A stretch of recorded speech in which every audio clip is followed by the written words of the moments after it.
Alors, que de podcasts, hein, comme j'ai eu des réactions au podcast d'avant-hier, qui était d'ailleurs interrompu, j'ai dû m'en expliquer, il était interrompu, et donc j'étais en train de développer l'idée, hein, finalement, qu'il y a une concurrence, une compétition entre le Front de gauche et le NPA, hein, et d'ailleurs je vous invite à écouter ce matin la chronique d'Olivier Duhamel sur France Culture, au matin de France Culture, où Olivier Duhamel montre bien qu'il y a la configuration politique de ces élections européennes est marquée par trois concurrences, trois rivalités. Entre d'un côté UMP-PS, rivalité numéro 1, rivalité numéro 2 entre le MoDem et les Verts, j'en ai parlé dans un podcast précédent, hein, confère le tacle et les attaques permanentes de Cohn-Bendit contre Bayrou, puisque finalement ils se disputent le même électorat, un électorat de centre-gauche, bobo, alors bien sûr l'un est à gauche, l'autre est au centre-droit, ou au centre-gauche selon les appréciations, mais il y a concurrence entre le MoDem et les listes d'Europe Écologie, c'est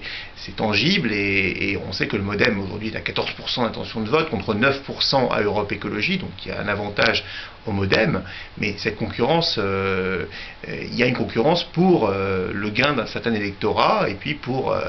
les postes. Et sachant que ce sont deux partis et deux formations qui sont réputées et qui sont très européennes, toutes les deux, hein. Moi je ne pense pas que François Bayrou ait renoncé à l'européisme, qui soit revenu, qu'il ait dérivé vers la seule préoccupation qui est l'élection présidentielle. Je pense qu'il est le continuateur de la tradition démocrate chrétienne en France. Et troisième rivalité, donc la rivalité entre le NPA et le Front de gauche, qui n'est pas moindre. Alors je sais bien que c'est pas, on est tout de suite taxé ou soupçonné d'anticommunisme lorsqu'on tente d'analyser les rivalités politiques qui existent à l'extrême gauche, mais elles existent. Alors le Front de gauche n'est pas l'extrême gauche. J'ai été pris à partie par Alex, un commentateur sur Facebook à ce sujet. Le Front de gauche n'est pas donc n'est pas l'extrême gauche, dans le sens où le message que je veux faire passer, c'est que le Front de gauche, Jean-Luc Mélenchon, est porteur d'une tradition très forte en France, qui est la tradition universaliste, qui est distincte, en effet, de la tradition internationaliste. Alors quelle est la différence? Essayons de rentrer un peu dans l'analyse. La différence, c'est que Jean-Luc Mélenchon se réfère volontiers à la souveraineté nationale. Alors quand je dis Jean-Luc Mélenchon, c'est pas seulement Jean-Luc Mélenchon, mais c'est également le Parti communiste français, c'est également les colistiers de Jean-Luc Mélenchon. J'ai cité le cas de Christian Piquet, issu de la minorité de la LCR, mais on trouve des défenseurs alors c'est très divers, hein, des défenseurs du nationalisme économique, du protectionnisme, que moi je défends dans une certaine mesure, mais on ne peut pas, dès lors qu'on défend le protectionnisme, on ne peut pas se dire internationaliste. On peut se dire effectivement attaché, par exemple, à la défense de la démocratie et des droits de l'homme. C'est le cas de Jean-Luc Mélenchon, même si pas dans le sens où le sont les intellectuels germano-chrétiens, qu'il a d'ailleurs taclé l'an passé au moment des Jeux Olympiques de Pékin. Là-dessus, mais il y a effectivement une tradition universaliste chez Jean-Luc Mélenchon qu'il porte et qu'il a défendu d'ailleurs hier sur RTL, hein, il s'est défendu d'être un nationaliste de gauche, un patriote, ce qui encore une fois n'est pas rien à voir, aucune convergence possible et aucune convergence avec l'extrême droite, hein. Il s'agit de la grande tradition patriote, nationaliste de gauche, portée par Clémenceau dans le passé, portée par une partie du socialisme français qui voit dans l'État national un protecteur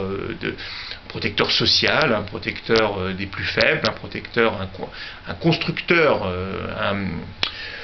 un bâtisseur, on va dire, de vivre ensemble, de société. Il y a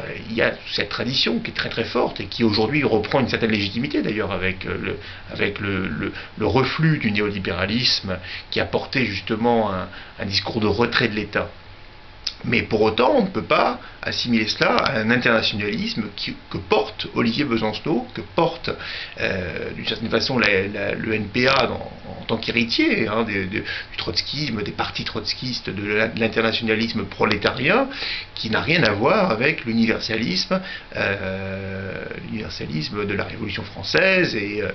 ce sont deux traditions différentes qui, dans le passé, se sont même opposées, puisqu'on sait qu'on taxait volontiers Clémenceau de premier flic de France, c'est lui qui avait maté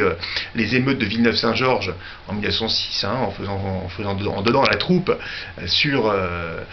les ouvriers. Il y a une tradition de gauche qui est socialement avancée, mais qui est pour le respect de l'ordre social tout de même, qui est contre la révolution, qui est contre la prise de pouvoir violente par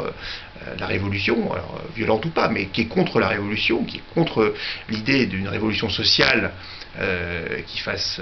du passé table rase. Et donc il y a effectivement une opposition objective entre le Front de gauche et le NPA sur ce terrain-là.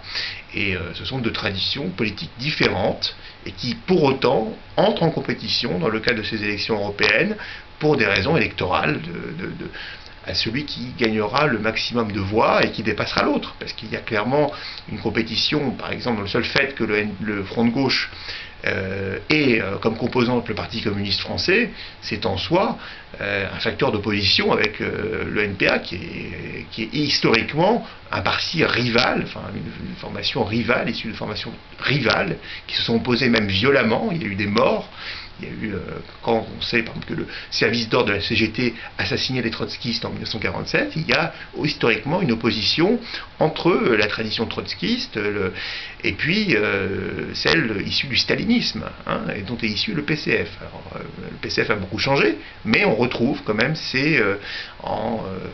dégradé cette opposition qui est structurante et qui d'ailleurs explique en grande partie que